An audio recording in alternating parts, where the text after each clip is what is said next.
Boa tarde, bem-vindos à sessão inaugural do ciclo de aulas abertas de 2021, organizado pela Escola das Artes da Universidade Católica do Porto, Knowing Through Sound, com a curadoria de Diogo Tudela e José Alberto Gomes. Nesta aula de abertura temos a honra de contar com a presença do curador e ensaísta Delfim Sardo, a quem agradeço desde já a disponibilidade e a paciência. Delfim Sardo, o nosso convidado de hoje, é doutorado em arte contemporânea, creio eu ainda, professor do Colégio das Artes e da Faculdade de Letras da Universidade de Coimbra. Já desde... não, agora. Já não, agora da Universidade de Lisboa. Agora da Universidade de Lisboa, sim. Pronto, eu não tinha a certeza absoluta, desculpa, Delfim. Desde 90, que se dedica à curadoria de arte contemporânea, bem como à ensaística sobre arte. É uma figura incontornável no estudo da arte, sobretudo das últimas décadas em Portugal. Tem diversas publicações e ensaios, onde poderia destacar, por exemplo, o exercício experimental da liberdade pela proposta de folo e simultaneamente de síntese, o que é importante, de análise crítica do contexto artístico português das últimas décadas, em aprimorado diálogo, eu diria, com as reflexões teóricas internacionais. Mas Delfim Sardo publicou, enfim, muitos outros textos, nomeadamente sobre Helena Almeida, Nikias de Kapinakis, Jorge Mulder, Julião Sarmento, e foi ainda fundador e diretor da revista Pangloss. Foi também consultor da Fundação Carlos Gulbenkian e depois de dirigir o Centro de Exposições do Centro Cultural de Belém, foi assessor da Culturgest para as artes visuais. Tem atualmente o pelour da programação e da comunicação das artes performativas, a que acresce a arquitetura do Centro Cultural de Belém, o campo da arquitetura, onde aliás tem vasta experiência como comissário da representação portuguesa da 48ª Bienal de Veneza, em 2010 como comissário da representação portuguesa, etc. Ora, conhecer através do som é a proposta de reflexão lançada por este ciclo de aulas abertas 2021, com um conjunto alargado de convidados.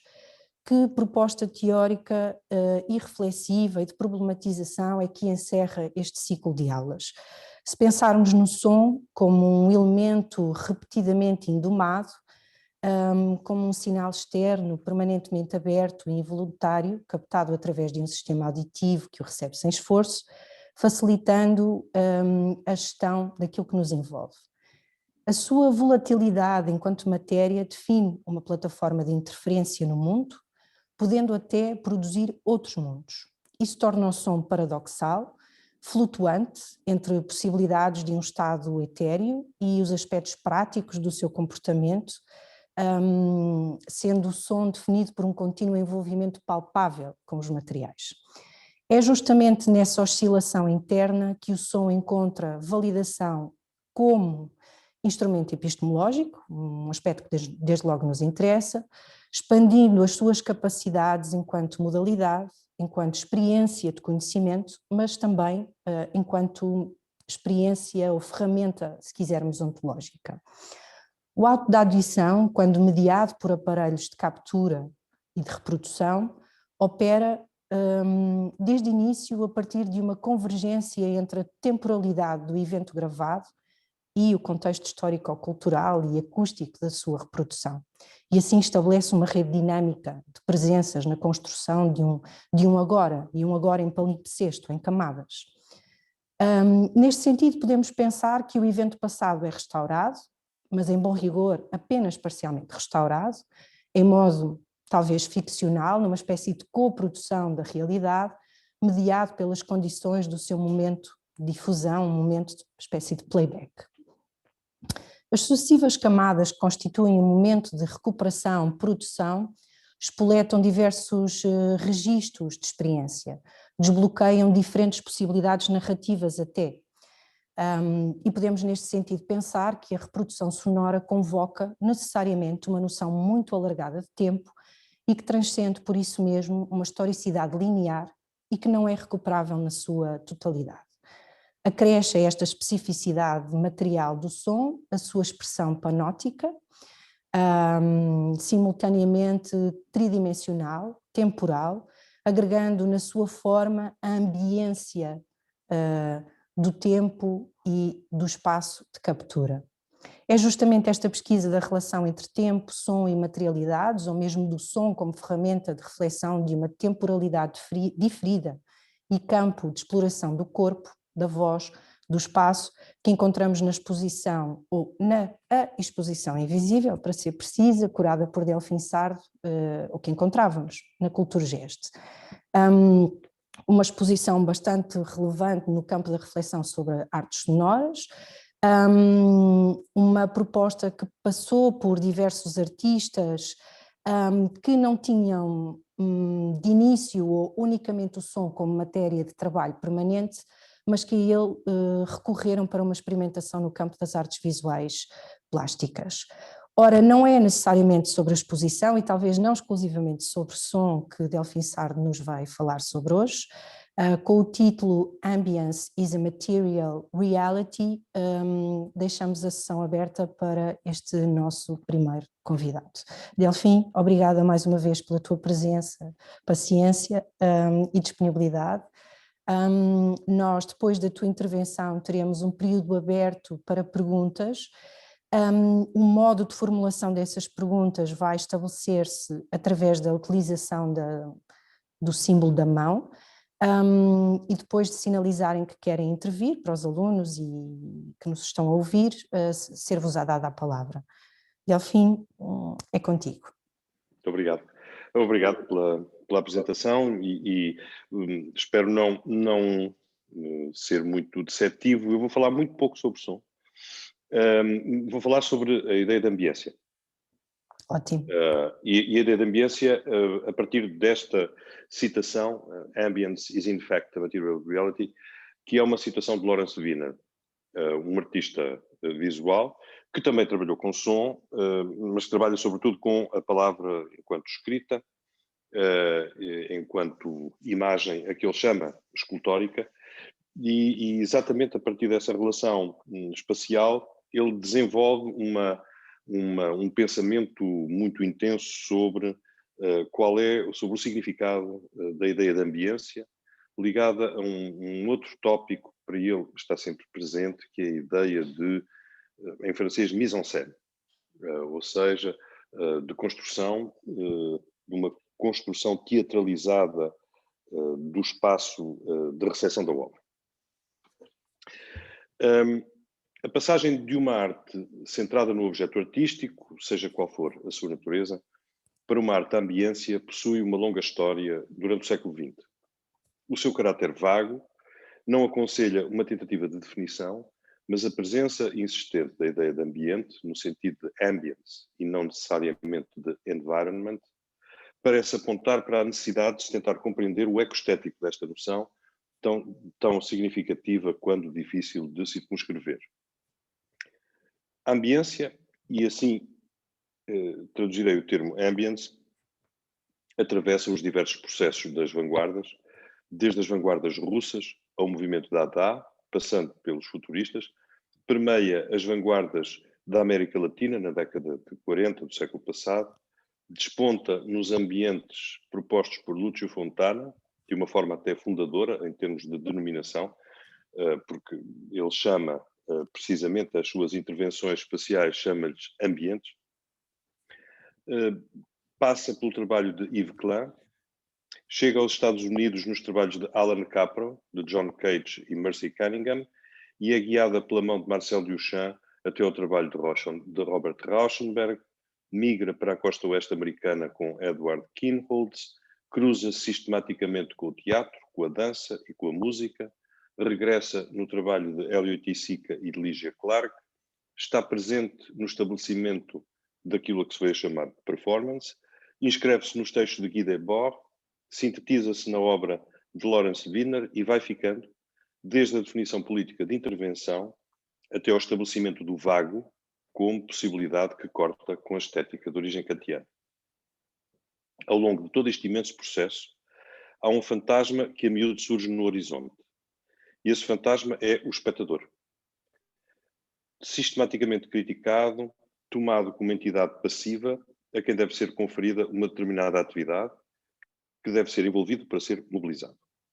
Esta atividade do espectador é decorrente de dois primados que podemos hoje distinguir claramente. A concretização de representações da ideia política de participação e construção coletivas e o primado de uma noção, inerente ao processo mencionado anteriormente, de desorganização do sistema das artes enquanto géneros ou disciplinas. Num campo alargado onde várias práticas se cruzam, a figura do espectador surge como o eixo de gravitação em torno do qual se desenham diversas estratégias de dissolução das práticas artísticas regionais, sob a forma da utopia do fim das práticas disciplinares artísticas, e em função de uma recorrente noção de campo expandido, termo que desde a teoria do cinema de Gene Youngblood, reconfigurada e filtrada por Rosalind Krauss, passou a substituir a noção de arte em sentido amplo proposta por Joseph Kosuth. O argumento que vamos tentar apresentar infere que esta dupla condição, no seu essencial, é um prolongamento do romantismo e que o quadro do pensamento romântico continua a ser o eixo no qual as utopias de imersão no real, de ligação entre arte e vida e o primado participativo se desenham. Segundo Juliet Koss, o período de afirmação das apresentações de Wagner em Bayreuth é o momento em que a teoria da Einfühlung se desenha, nomeadamente a partir da obra de Robert Wischer,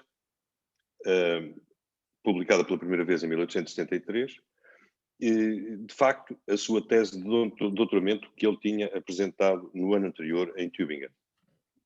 O ponto de vista de cruzamento disciplinar de Wischer, que o fez influenciar Alois Riegel e Wolfling, como viria a antecipar a ideia de disciplina sem nome da Aby Warburg, centra-se sobre uma abordagem corporalizada da relação estética sob a forma da imersão. Embora a tradução de Einfühlung aponte para a noção de empatia, ou seja, uma projeção corporalizada do espectador em direção ao objeto, e, aliás, esta ideia de projeção é uma ideia fundamental em Wischer, que acaba depois por ter consequências até no pensamento freudiano. Portanto, uma projeção corporalizada do espectador em direção ao objeto, o seu destino curto como categoria estética no interior das práticas artísticas seria subsumido no surgimento de uma estética psicológica que nunca poderia resolver a questão da subjetividade radical da experiência empática. Esta tónica na projeção corporalizada viria a conhecer uma importante distorção sob a forma do estranhamento, convertendo a empatia num estranhamento vertiginoso, o que teria uma importante consequência para um setor muito significativo da produção artística do modernismo, que tomou o modelo espacial da vertigem como a sua matriz.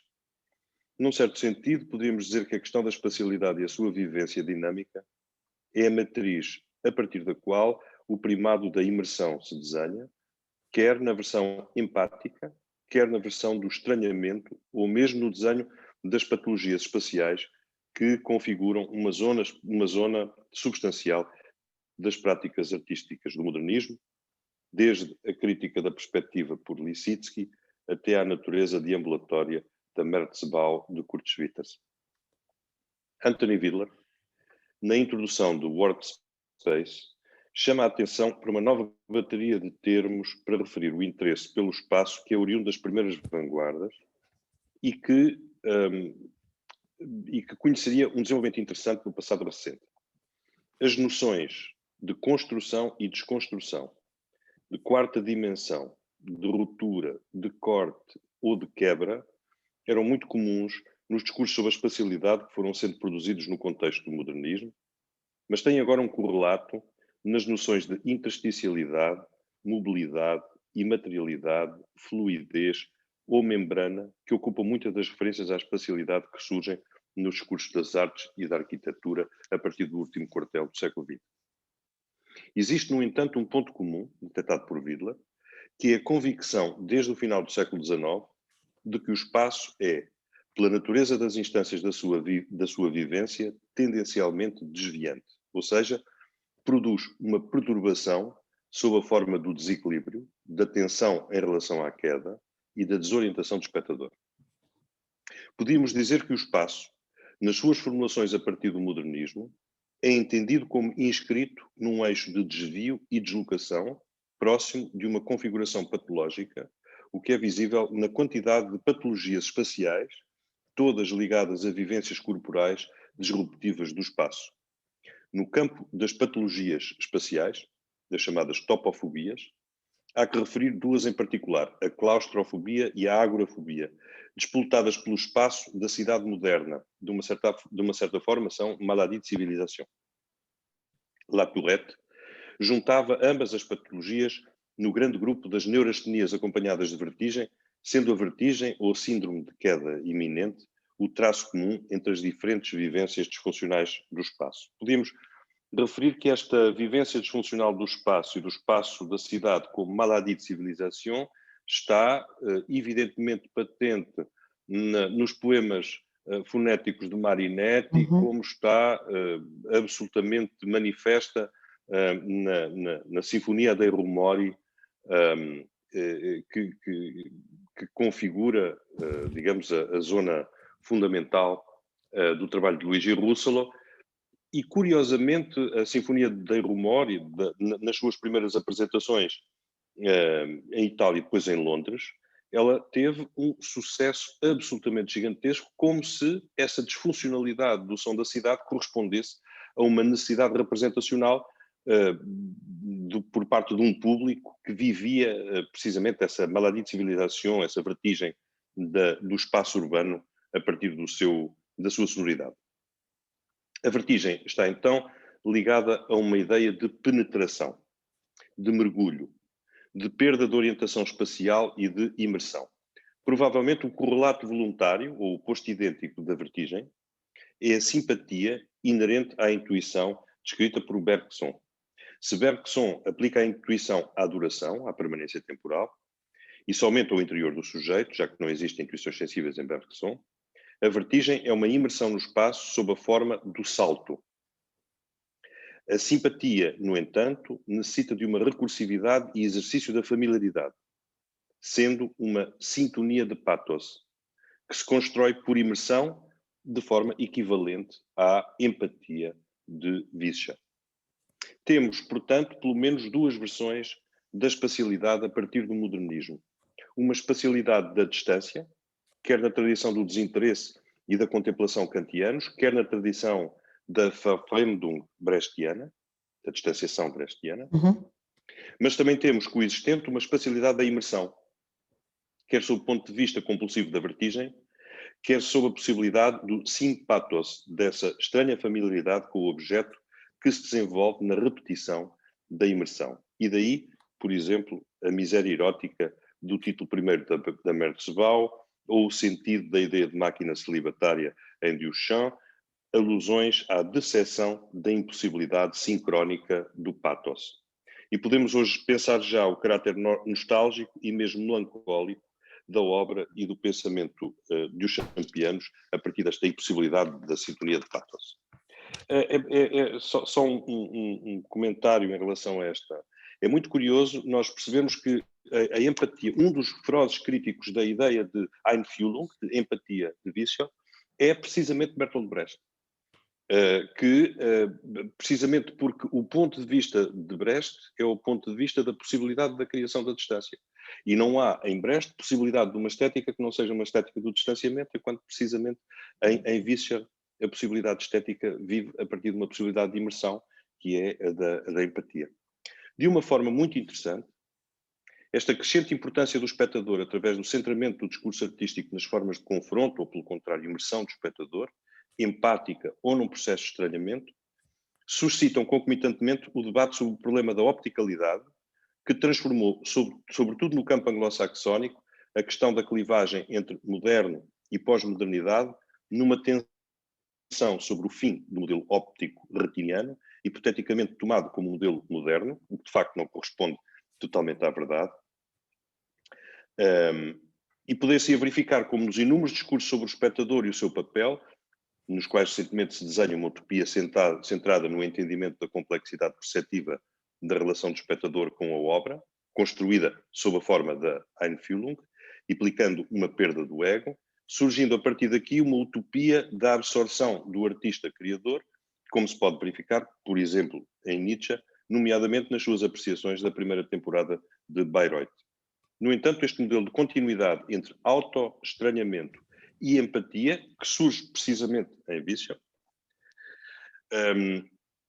e vai surgindo a partir do modelo de perda de si, desaguaria na ideia contrária de Verfremdung ou distanciamento de Brecht, que introduziria em si mesmo uma outra questão, a da irrupção de um primado da atividade racional e crítica do espectador face à hipotética passividade da sua resposta passional. Isto é, o espectador entendido como aquele que sofre, que é movido para lá da sua vontade. Não é? Um espectador passional, paixão quer dizer isso mesmo, não é? Ser levado e não ser ativo. O espectador passional é aquele que é movido, aquele que se comove, por exemplo, enquanto que o espectador ativo é aquele que reage e Brecht está claramente do lado da possibilidade dessa reação. Num certo sentido, o modelo dicotómico entre atividade e passividade, a primeira ligada à razão e a segunda à paixão, nunca é problematizada no discurso das vanguardas, embora seja sistematicamente referida sob a forma do adquirido, do insulto ao espectador, da admissão de qualquer virtude na contemplação, passando pela urgência da intervenção e da participação. E encontramos isto nas primeiras vanguardas, não é? Uma bufetada no gosto público, por exemplo, e encontramos isto nas segundas vanguardas e encontramos isto na sopa milenar, não é? Na sopa pós-ano 2000. Encontramos recursivamente esta mesma tipologia de dicotomia entre passividade, atividade e o espectador como sendo aquele que necessariamente tem que ser envolvido. A hipotética passividade do espectador só pode ser assim ultrapassada de duas formas. Através de um processo educativo que a própria arte pode construir ou a partir da capacidade transformadora política da arte convertida em ação. Esta é a tipologia da resposta política, por exemplo, das vanguardas russas, nomeadamente no eixo entre Alexander Bogdanov, Rodchenko e Moisés Ginsburg, sob a forma da demissão ou da recusa completa da estética, que é inerente à lógica das vanguardas. Todas as vanguardas recusam a estética. Não é? Porque só no domínio da razão, e portanto não no domínio da sensibilidade, mas no domínio da política, como da antropologia, da sociologia, do pensamento analítico, primeiramente linguístico e posteriormente lógico, só nesse domínio o espectador pode ser ativo. A produção da utopia participativa do espectador tomada literalmente, e que informa muitos dos discursos sobre performance e performatividade, uma grande parte deles configuram esta noção, veio a formar-se a partir de tópicos que se foram, por seu turno, construindo sobre uma outra genealogia, a do teatro como modelo. A questão da teatralidade, permanentemente e contraditoriamente revisitada ao longo do século XX, possui uma longa história, porventura a partir da diferença entre tableau e coup de théâtre, proposta por Diderot, ou seja, a partir da ideia de que a teatralidade se converte num centramento no espectador, perde a sua possibilidade problemática. Aquilo que basicamente Diderot diz é que a única possibilidade do teatro ganhar credibilidade representacional é se o ator tomar o espectador como um ausente. E, portanto, se o espectador for uma espécie de intruso da representação. Ele tem o mesmo raciocínio em relação à pintura. Na pintura chama-lhe absorção. Não é? Ele está interessado em processos representacionais pictóricos que tenham representados absorvidos em atividades e que, portanto, não comuniquem para cá da superfície pictórica. No caso do teatro, ele também acha que a coerência do tableau, isto é, do quadro representacional que o espectador tem perante si, essa coerência ou essa verosimilhança é destruída a partir do momento em que o ator se dirige diretamente ao espectador e faz aquilo que ele chama um golpe de teatro, um coup de teatro. A temática da teatralidade pode ser aqui convocada na medida em que a espacialidade da ambientalidade, da própria utopia como horizonte, implica sempre a produção de uma espacialidade sob a forma do palco ou da mise-en-scène. A tónica na figura do espectador, transformado num agente do processo artístico, que é construído em partilha, possui uma origem comum em relação à matriz do esborratamento da arte na vida proposto por Alan Capro, não é? A expressão de Capro é the blurring of art and life, o esborratamento da arte na vida. Mas a questão estética, no sentido de um plano de partilha a partir de modalidades do exercício da sensibilidade, é suprimida nas obras participativas em função de um primado moral. O ethical turn, termo introduzido pelo filósofo norte-americano Peter Dewes em 2002 e por Grant Castor, 2 anos depois, que tem ocupado uma boa parte da teoria da arte nos últimos anos, plasmou-se na ideia de que existe uma conversão ética a partir de uma utopia política condensada nas virtudes salvíficas do trabalho artístico. Este trabalho, realizado por comunidades ou entregue à performance, diferida por núcleos comunitários, transformou-se numa teatralização da ideia de imersão. E, portanto, não se trata da imersão, mas de uma teatralização da ideia de imersão. Que frequentemente toma uma ficção de comunidade como uma comunidade real.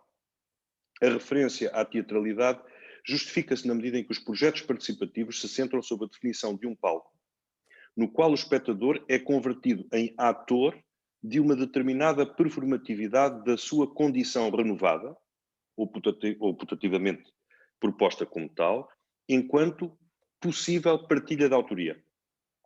Isto é, o espectador é convidado a representar o papel de coautor. Mas está sempre a representar esse papel. Não é?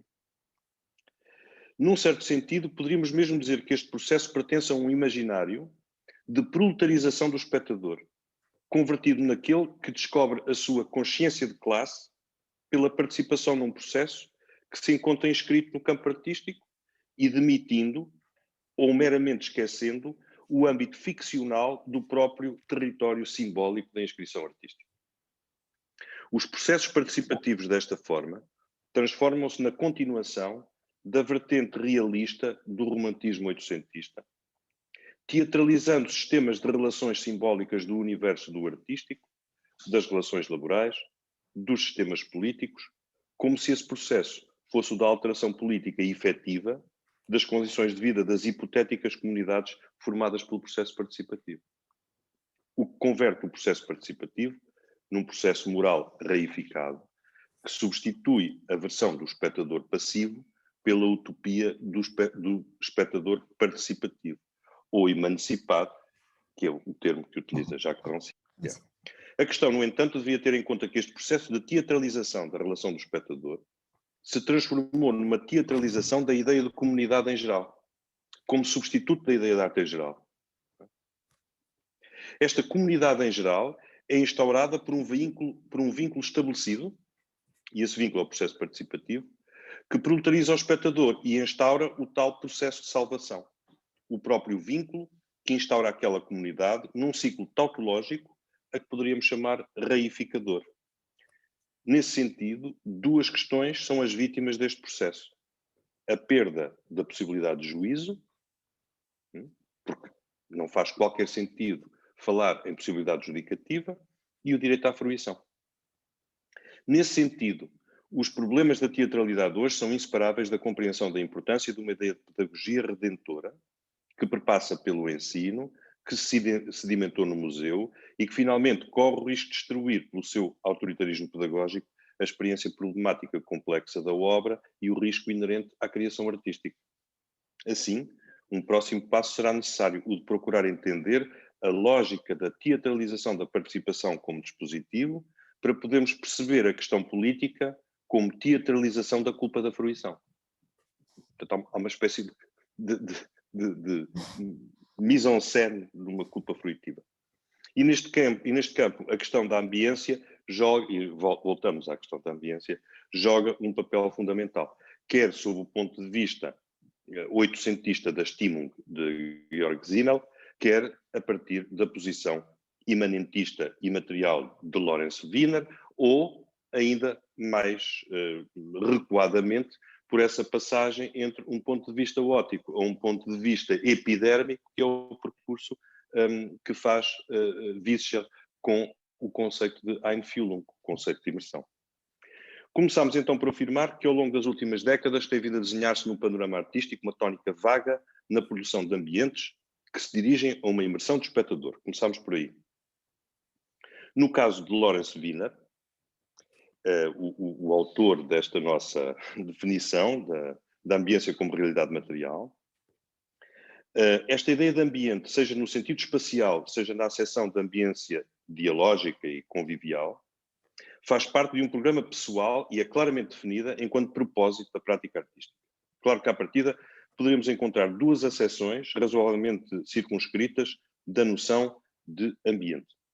Uma primeira, que se reporta à imersão física do espectador numa situação que o envolve objetual e fisicamente. E uma segunda, menos definível, que se reporta a um conjunto de sensações que constroem uma tónica no sentido musical de tom.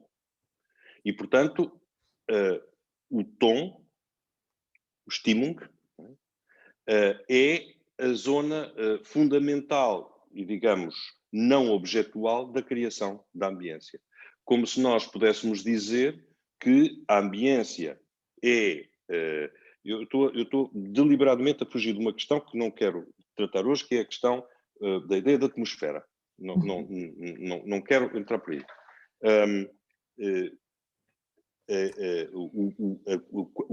A componente de tom presente na ambiência é a sua componente não objetual, sendo que a componente objetual é uma componente eventualmente importante na construção da ambiência, mas ambas são materiais.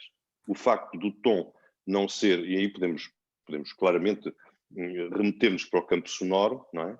O tom, evidentemente, como vibração, ele é material. Ambas as acessões permitem admitir a questão das práticas artísticas disciplinares e as suas concomitantes tradições de discursos estéticos e judicativos em função de uma relação mais holística com a obra de arte, seja ela remetida para a construção de uma situação, seja ela simplesmente convidativa a uma determinada envolvência, frequentemente segundo o modelo da melancolia. Este campo do vago, do que não é constituível como objeto, pelo menos em termos estritamente fenomenológicos, é fundamental para uma zona substancial da produção artística contemporânea, tendo vindo a ocupar em boa parte o espaço de afirmação das tradições disciplinares artísticas, na medida em que, mesmo quando são utilizadas, são em função de uma zona de relação que não lhes é tributária, porque não está vinculada ao caráter reificado do objeto artístico em si mesmo. Estes campos ambienciais, diretamente ambientais ou não, narrativos ou incididos sobre operações perceptivas, geram modelos que ora incidem sobre categorias estéticas vagas, ora tomam modelos que correspondem a tipologias sociais específicas, frequentemente literalizações de espaços do léxico urbano, muitas vezes sob a metáfora do espaço da apresentação pública da arte, que é indissociável da própria obra, como laboratorial. Este entendimento laboratorial seria premonitório de uma conversão das possibilidades objetuais escultóricas das práticas artísticas, herdeiras de questões de espacialidade a partir de tipologias de lugares. E a arte tem vindo a cumprir a fazer este périplo do mapeamento das ambiências de tipologias de lugares. Por exemplo, o ateliê, primeiro, depois o museu, ou o laboratório, ou o arquivo, ou o bordel, ou o baldio, não é? E muito facilmente nós percebemos que tipologias artísticas que atravessam do século XIX para o século XX e que mapeiam estas categorias de imersão em ambientes espaciais. É uma questão de as inventariarmos. O processo de transmutação da obra num campo amplo e desvinculado das tipologias de género artístico, sucessivamente mais alargado, que engloba a substituição do objeto pela palavra, posteriormente pelo seu som, depois pela inscrição de um corpo que segrega um espaço, encaminha sempre na direção de uma prática artística que vive da produção de um ambiente. Ou seja, de um conjunto de predicações que produzem a possibilidade de sentido num universo interior de remissões, inferências, paradoxos e desvios que solicitam um corpo com um estatuto peculiar, é aquilo que chamamos o espectador, o corpo do espectador, que é convertido pelo próprio processo em agente segregador da viabilidade do conjunto entre a obra, a ambiência e o seu próprio estatuto. Utopicamente não representacional, mas puramente vivencial, que reporta como uma possibilidade constitutiva real de experiência, muitas vezes entendida, paradoxalmente, sob a metáfora da teatralidade. De facto, entre as primeiras vanguardas, nomeadamente, como já falámos, nas vanguardas russas, e as segundas vanguardas, passando pelos modernismos latino-americanos da década de 1940 a 1960, e existe uma crise dos processos representacionais que funcionam no sentido da produção protocolar de espacialidades endógenas. Heterotopias, na terminologia de Foucault, secreções, na terminologia de Lefebvre, imersões, na terminologia de Bergson, acontecimentos ou eventos, na terminologia artística entre John Cage e Alan Capro, campos expandidos, na terminologia crítica de Rosalind Krauss ou Jean Youngblood, obras de arte totais, na terminologia nascida em 1948 com Wagner, ambientes, na nomenclatura de Lúcio Fontana, ambiências na acessão que lhes dá Lawrence Wiener. Estamos sempre a falar de diferentes declinações do mesmo, que são produtoras de outros mecanismos de representação do real, entendido como espaço, isto é, como possibilidade. Ora, esta possibilidade é frequentemente colocada sob a metáfora de um entendimento conectivo da obra de arte, ou seja, uma versão da obra como dispositivo que edita uma experiência espacial através de uma temporalidade. A temporalidade de um percurso, de um acontecimento, muitas vezes de um acontecimento sonoro ou de um acontecimento visual. A questão da exposição invisível era precisamente a de mapear produções de obras sonoras por artistas visuais. Quer dizer, alguns dos artistas que estão na exposição também têm trabalho musical. Mas o trabalho sonoro em si mesmo não é o centro da atividade destes artistas. Eles sentiram necessidade em determinados momentos de recorrer ao som. E por isso é que há uma tónica na voz tão grande na exposição. Porque muitos artistas visuais, o primeiro recurso à utilização do som é a partir da própria voz. É o caso da Joan Jonas, é o caso do Juan Muñoz, é o caso do Julião Sarmento, é o caso dos históricos, do Kurt Schwitters, ou é o caso do Raoul Hausmann, ou o caso do Marinetti, ou é o caso do Onkawara, havendo outros artistas que produzem trabalho sonoro e que são também músicos, mas na exposição nunca há o seu trabalho musical. Por exemplo, o exemplo mais evidente foi o caso do Michael Snow. Michael Snow é um músico com praticamente 59 ou 60 LPs gravados. De música, como músico de jazz, não é? Em Lisboa, quando fizemos a exposição do Michael Snow, ele, já com 90 anos, ainda deu um concerto. Não é? Um concerto de música improvisada, é o que ele faz, ao piano. O trabalho na música ocupa uma enorme zona da sua produção. No entanto, aquilo que fomos buscar foi não o seu trabalho musical, mas o seu trabalho sonoro abstrato. Não é? Isto é, o trabalho que utilizava o som para produzir meramente um ambiente e não dentro de um ponto de vista compositivo. O Ricardo Jacinto, por exemplo, também é músico. Não é? No entanto, o trabalho que naquele contexto fomos buscar do Ricardo Jacinto é um trabalho que utiliza o som como um dispositivo para a produção de uma determinada relação fenomenológica e mnemónica com o espectador. Não é? E, portanto, nesse sentido, a questão não é a do som enquanto disciplina de utilização, é do som enquanto dispositivo para poder lidar com uma determinada temporalidade da narratividade artística e que muitos artistas visuais utilizam.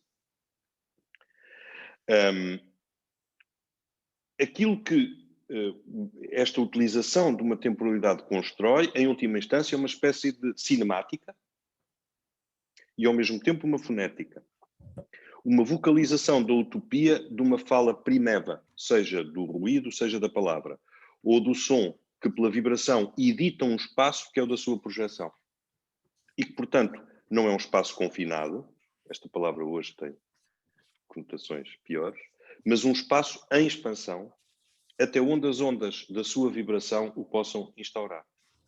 E acreditem-me que a instauração do espaço a partir da vibração naquela exposição foi dramática, porque não se consegue parar, o espaço não consegue ser isolado, não é? Porque o som não o permite. Deste conjunto complexo de transformações, caldeadas na complexidade das crises das disciplinas artísticas, está contida uma dissolução do primado da visualidade das artes visuais, transformadas nesta versão na possibilidade de uma espacialidade que é produzida em função de um corpo, não votadas necessariamente a uma visão, mas, por exemplo, a uma audição. Se a razão para este estabelecimento de um campo que, na sua permanente e aparente expansão, deriva de uma transformação da categoria espectador, ou do surgimento de uma nova categoria que é a exposição como dispositivo, se deriva da aparente falência da ideia de distância essencial ao modernismo, ou se é o resultado das mudanças no campo da relação política, perceptiva e moral com a corporalidade, não podemos saber ainda, e certamente que se relaciona com todas estas questões numa equação que não se consegue ainda resolver. A ideia de ambiência, no entanto, estabelece como um dos campos mais importantes na construção das estratégias artísticas, bem como das estratégias curatoriais, mas também, certamente, como possibilidade do estabelecimento de práticas artísticas que não se encontram vinculadas à tradição racionalista da formulação judicativa, mas à identificação de um campo imanente de experiência, excepcional, ou ligada à vida, metaforizada teatralmente, ou produzida enquanto sensação, deslocalizadora, em todo o caso, das noções de sujeito e de objeto. A abertura para o vago, para o não categorial, para o fluido e o negociável é, portanto, inerente à própria noção de ambiência. E nas suas diversas formulações, permite-nos compreender a porosidade entre as múltiplas tradições de clivagem que se foram sucedendo entre o século XX e o que já passou do século XXI. Em 1964, Susan Sontag, em Against Interpretation, pugnava pela necessidade de uma erótica. Hoje, temos que pugnar, acho eu, pela necessidade de uma estética. E bom, estou à disposição para falarmos. Obrigada, Delfim. Obrigada pela tua intervenção. Tenho talvez uma outra proposta para se calhar conversarmos um bocadinho mais, mas abria agora o espaço a possíveis perguntas. Reitero o que há pouco referi, a indicação de que querem colocar uma pergunta deve ser feita com o sinal do levantamento da mão. Não sei se temos alguma pergunta para já.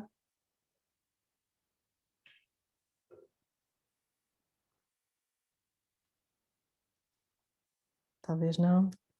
Mas se quiseres dar o pontapé de saída e começarmos Sim, a conversar. quer dizer, há muita coisa que poderíamos pensar a partir daqui e até em que medida este paradigma quase romântico a que te referes, não é? Dual, ou, de dois modelos, não só é verificável através dos exemplos que tu enunciaste, mas ele é inerente ainda à própria produção teórica e crítica sobre as dinâmicas artísticas. É difícil sair dessa dicotomização do que pode ser o lugar do espectador e, ao ser o lugar do espectador, do que é necessariamente a proposta que está subjacente enquanto exposição ou artística em si mesma. Em que medida é que, se pensássemos, e enfim, até no contexto em que estamos a propor este conjunto de seminários de aulas abertas numa escola de artes, em que medida é que podemos dar espaço e continuidade a essa reivindicação que fazes? É, acima de tudo, ou é, além disso, um gesto curatorial, ou é um trabalho curatorial com o artista? É uma concepção do que pode ser o próprio artístico e a dimensão estética na obra? É equacionar a nossa relação política ou a nossa problematização política? Não sei, pergunto ainda assim sem arrumar muitas ideias, se calhar não foi muito clara. Eu vou tentar apontar alguns caminhos a partir do quadro que tu propuseste. Nós normalmente temos o nosso pensamento ancorado nesta ideia embebida proximamente, ou mais próximo de nós, que está muito embebida no discurso sobre arte, da ligação entre arte e vida, não é? Esta imersão da arte na vida, ela de facto tem uma origem que remonta ao romantismo e ao início do romantismo. E obviamente que as declinações realistas existem como declinações no seio do romantismo. O realismo é uma das declinações do romantismo no final do século XVIII e durante o século XIX. E obviamente temos exemplos que são cabais, quer dizer, quando dissemos, há bocado eu estava a falar do exemplo, por exemplo, da representação do atelier como um dos modelos de espacialidade que a arte repete desde o século XIX. Pensemos no Courbet. Courbet é o quê? É um realista? Ou é um romântico? Não é? É o quê? E o que está a trabalhar é sempre nesse binómio de um elo, de um vínculo indissociável entre a prática artística e a vida. E é daí que nasce a maior parte das inferências, muitas vezes em sentido contraditório, que atravessam o século XX e que entram pelo século XXI. Obviamente que aquilo que esta proximidade, ou esta imersão da arte na vida, ela traz consigo uma vítima, e a vítima é a possibilidade judicativa. Não é? É o pensamento de eu dizer, sim, eu gosto. Não é? É que é o pensamento kantiano, o juízo kantiano, sim, eu gosto, é a primeira vítima desta imersão, porque a vida não é feita para ser julgada, é para ser vivida. Claro. A única possibilidade da vida ser julgada é moralmente. E por isso muita arte que é produzida, ela, quando quer ser judicativa, ela é moral. E quando tenta ser política, é moralmente política. Não é? É política de um ponto de vista prescritivo. Eu acho, aliás, que até estamos a viver um momento histórico que é muito interessante para pensarmos neste assunto. Porque esta moralidade judicativa substituiu o problema do juízo estético. Todo o juízo agora produzido é um juízo, para utilizarmos uma terminologia kantiana, o juízo que está a ser produzido é sempre um juízo face a fins. E portanto, nessa medida, anula. É um juízo sob o ponto de vista do deve ser. Não é? Este problema esta espada de Damocles da moralidade, ela pode, acho eu, pode e deve ser contrariada. Como é que ela pode ser contrariada?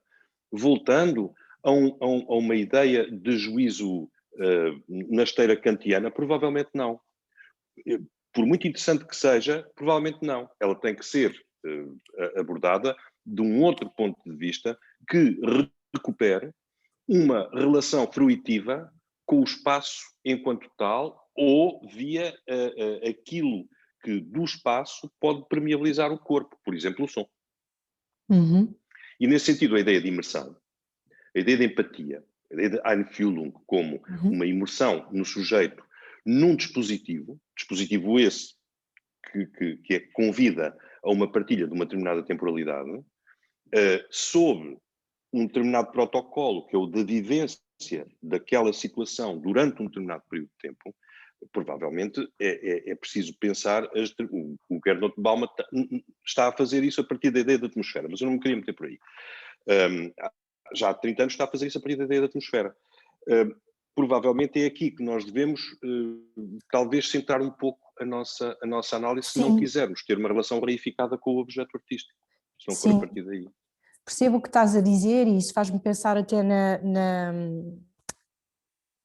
faz-me pensar na discussão teórica que se levanta e que surgiu com o próprio October, com o Round Table da necessidade da crítica e da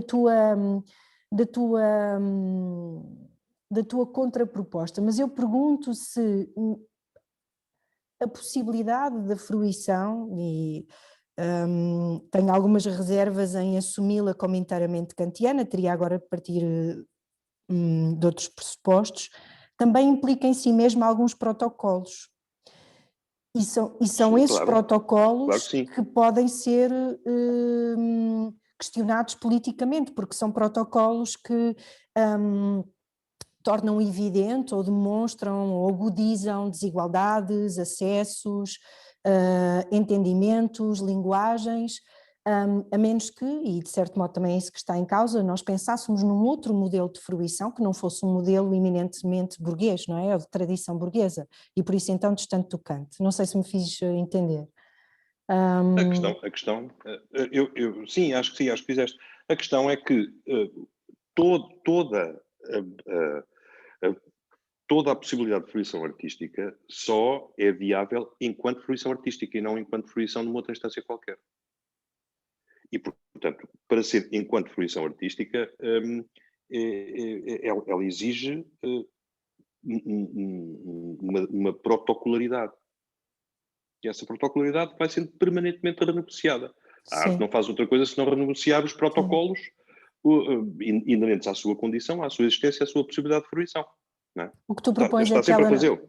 Sim, é que ela não seja normativa, não é? Como se vê, como dizias, e esse elemento, essa referência pareceu particularmente eloquente dos serviços educativos, que é um assunto que merecia ser discutido a fundo, não é? A questão é exatamente não ser normativa, pois a questão é ela não passar para o domínio do dever ser. Claro, sim. E quando ela passa para o domínio do dever ser, nós passamos para lá de qualquer possibilidade de negociar um protocolo, porque ele está negociado por nós. Não é?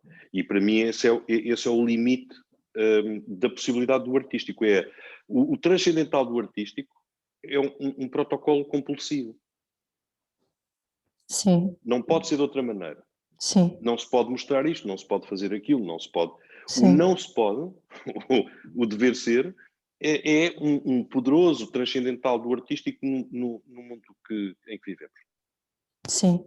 E por outro lado também não pode incorrer no risco de permanentemente gerar sistemas representacionais de uma ideia de sociedade ou de comunidade, porque corre o risco de reificação, não é? E de uma substituição condescendente e paternalista, como ela dizias. pode, não é? eu acho que é sempre possível gerar representações de ideias de comunidade, desde que elas sejam entendidas, trabalhadas, pensadas, como representações de ideias de comunidade. Sim. O problema é quando elas quando substitui a ideia de representação de uma ideia de comunidade por se julgar que aquela é a efetiva comunidade e não um espaço representacional. É como o Lawrence Wiener tem numa entrevista, tem uma pergunta onde, a certa altura, a propósito da famosa defesa dele, de que o objeto pode ou não pode existir, não é? Não é isso que é importante, não é a existência do objeto. E o entrevistador, que é o Willoughby Sharp, pergunta-lhe, então, mas isso só quer dizer, está a atribuir à arte um certo valor de uso e não de existência. Portanto, não é uma questão ontológica, é uma questão de uso. Não é? E ele diz, sim, uma questão de uso. Mas uma questão de uso, mas só dentro do domínio do artístico. Ele diz, isso é evidente, estamos a falar do domínio do artístico, não estamos a falar de qualquer outra coisa. Tudo o que eu disse só tem sentido no domínio do artístico, não tem sentido em mais domínio nenhum. Portanto, só tem sentido dentro do protocolo que, naquela instância cultural que é a arte, a possibilidade da sua fruição, a temporalidade da sua fruição, admite a possibilidade de poder fruir nada. Uhum. E isso está inscrito como possibilidade, não é? Mas não... portanto, há uma quantidade de protocolos que são válidos dentro do universo artístico. Fingir, e portanto são aquilo a que o Thierry Diouf chamava, nos anos 90, chamava uma determinada utopia de libertação, que é fundamental dentro da prática artística, mas não deve ser confundida com uma libertação real. Ela é uma utopia de libertação, é um projeto de libertação, mas não é uma libertação efetiva. Isto é, a libertação efetiva a libertação efetiva em termos societais, políticos, passa por outros mecanismos muito mais eficazes do que a prática artística. Uhum. Delfim, eu gostaria de continuar, mas acho que temos perguntas, tenho essa indicação. Depois poderemos voltar a isto.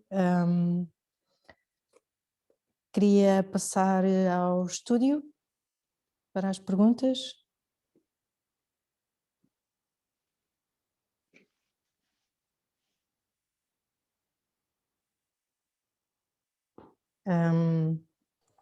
Não? Olá, tudo bem? Sim. Sim. Diogo. Olá Maria, olá Delfim, tudo Obrigada. bem? Estou a falar com Diogo, é? Com o Diogo, sim. Sim. Olá, tudo bem? Olá. Eu gostava de ter aqui um pequeno papel de advogado do diabo e fazer aqui uma pequena experiência, talvez, focando na distinção que foi feita há bocado entre a imersão e a teatralidade da imersão. E acho que na continuação da discussão que estávamos a ter agora.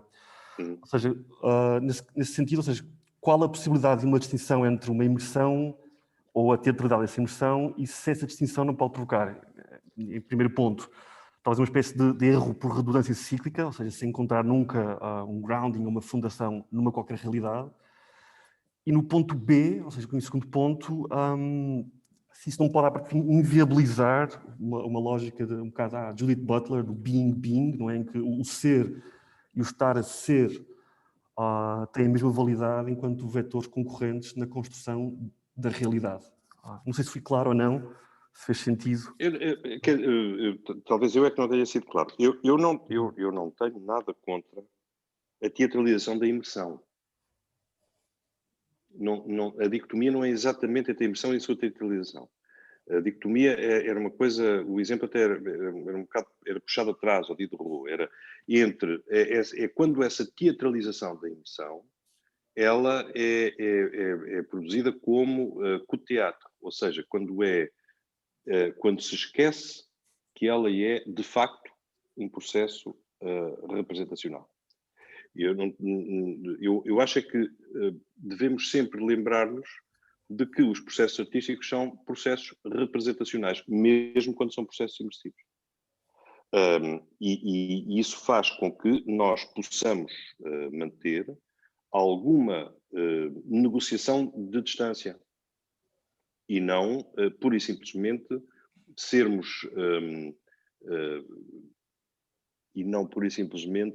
deixarmos de poder manter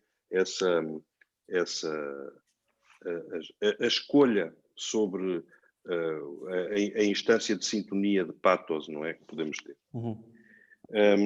E, portanto,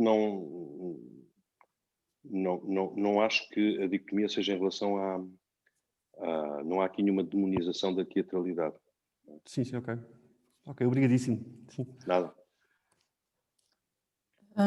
Olá. Francisco, não é? Ouvir? Sim. Francisco? Queria em primeiro lugar Francisco agradecer. Dias, obrigada. Sim, Em nosso aluno, Francisco. pela apresentação, e gostava de colocar duas questões. A primeira, eu sou um aluno do mestrado de cinema e eu gostava de ouvir um bocadinho a falar sobre esta questão da ambiência relacionada com o cinema que se produz atualmente.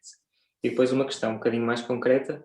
A meio da palestra teve a falar sobre o espectador passional e o espectador ativo, e eu gostava que me dissesse como é que vê este espectador hoje em dia no cinema e se, enquanto realizador, como é que podemos apelar a um espectador mais ativo através das nossas obras. Obrigado. Bem, essa pergunta é uma pergunta muito difícil. É a million dollar question, não é? Se tivéssemos uma resposta cabal para essa pergunta, eu acho que seria mais feliz, mas não tenho. Pelo menos à última pergunta. O que me parece é que, obviamente, que o cinema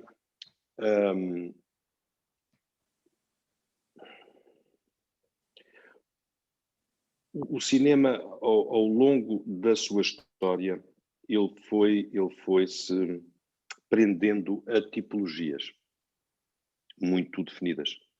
Essas tipologias são o dispositivo sala de cinema, primeiro, e o segundo é a duração espectável. Não é? Um filme é algo que vive durante um período de tempo que está mais ou menos comercialmente protocolado qual pode ser e qual não pode ser, e vive de um determinado dispositivo que é a sala de cinema. Eu acredito que uma boa parte do futuro do cinema não tem estado, não sei fazer futurologia, mas olhando para o passado recente, uma boa parte do futuro do cinema, ou das zonas exploratórias do cinema, não tem estado no cinema, tem estado noutras instâncias cinemáticas ou noutras instâncias de utilização fílmica. Isto é, muita utilização fílmica produzida por artistas visuais tem dado campos muito interessantes de abertura para a prática do cinema. E, obviamente, que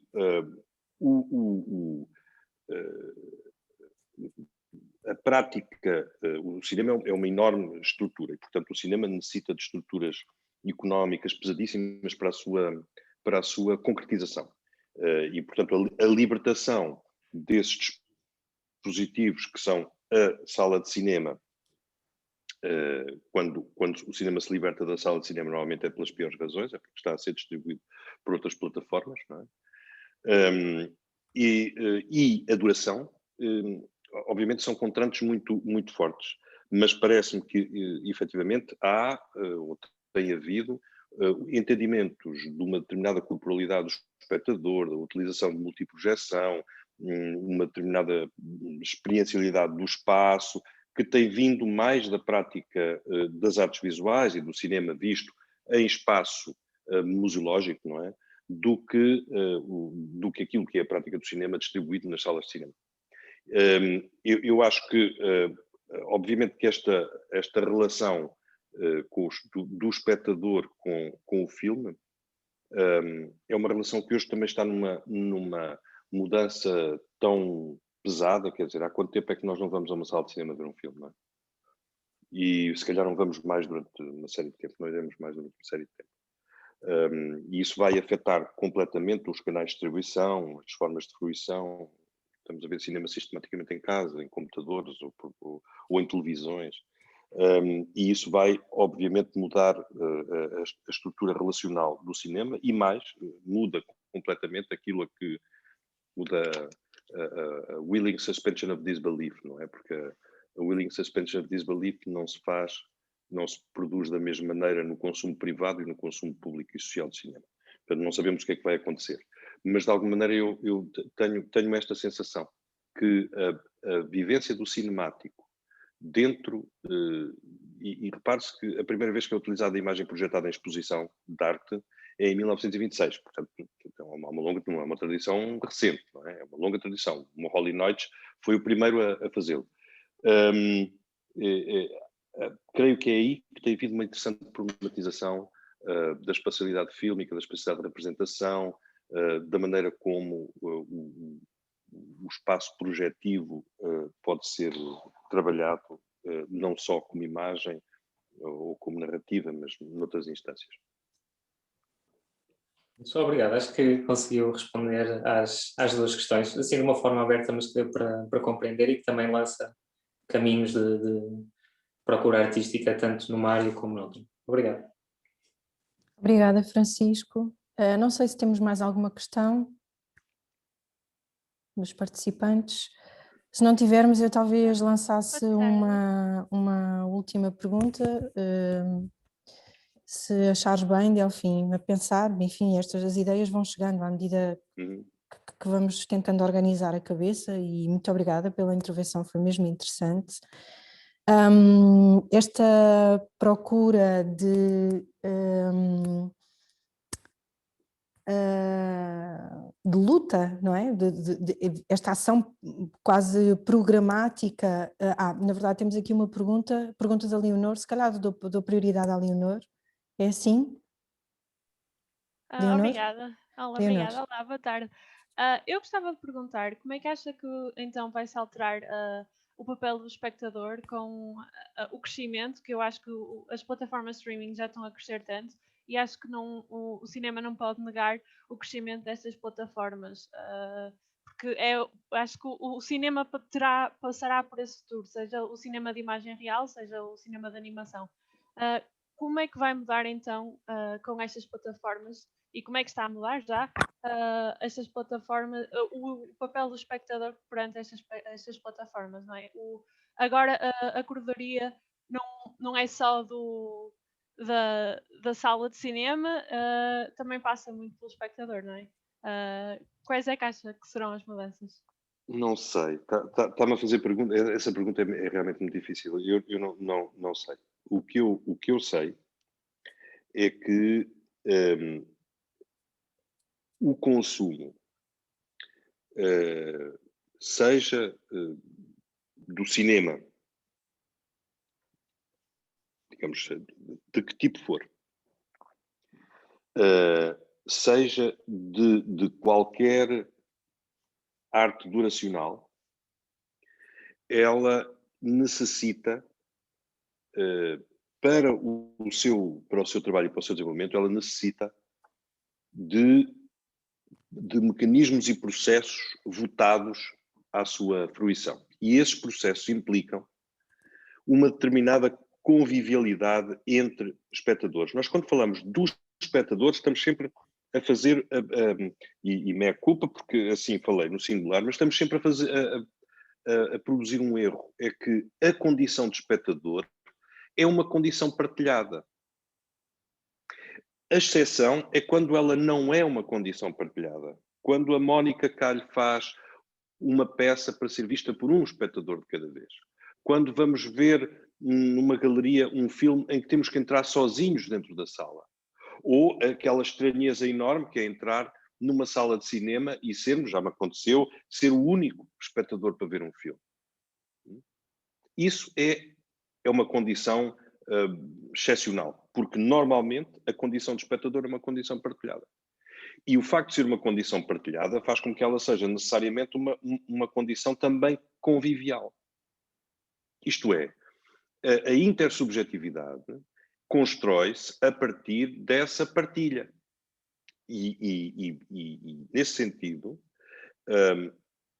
com certeza que o streaming e o consumo individual, o consumo isolado ou o consumo microcomunitário, ele vai trazer consequências em relação à construção da narratividade e à construção do dispositivo e à escala com que o dispositivo é pensado.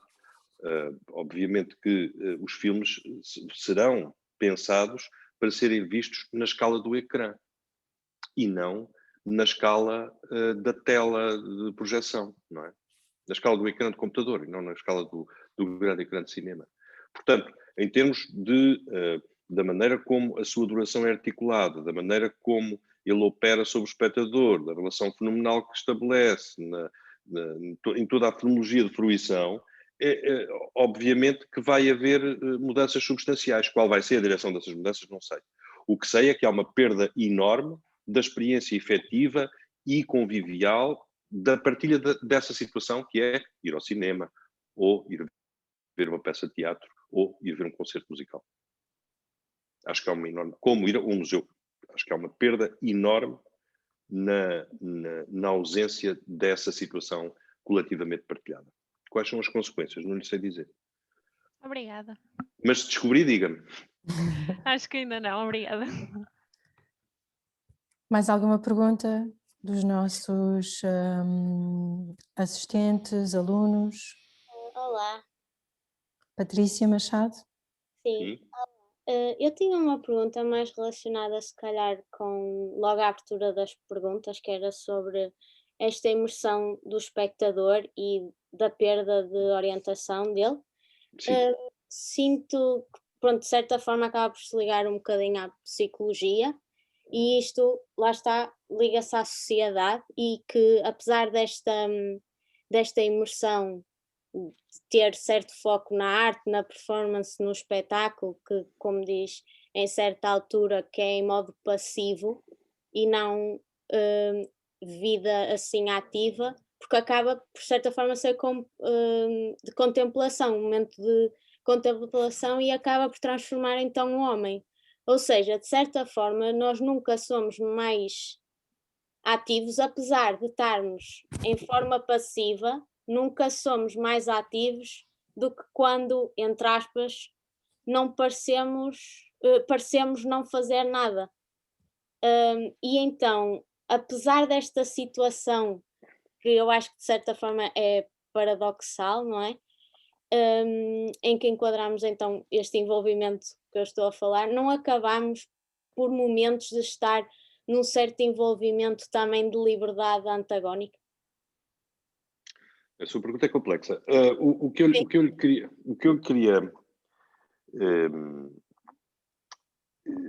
obviamente que qualquer situação de fruição de uma obra de arte, ela só é metaforicamente passiva. A contemplação não é uma situação de passividade.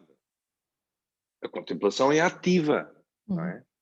Nós, quando contemplamos ativamente. E portanto, a ideia de passividade versus espectador ativo é uma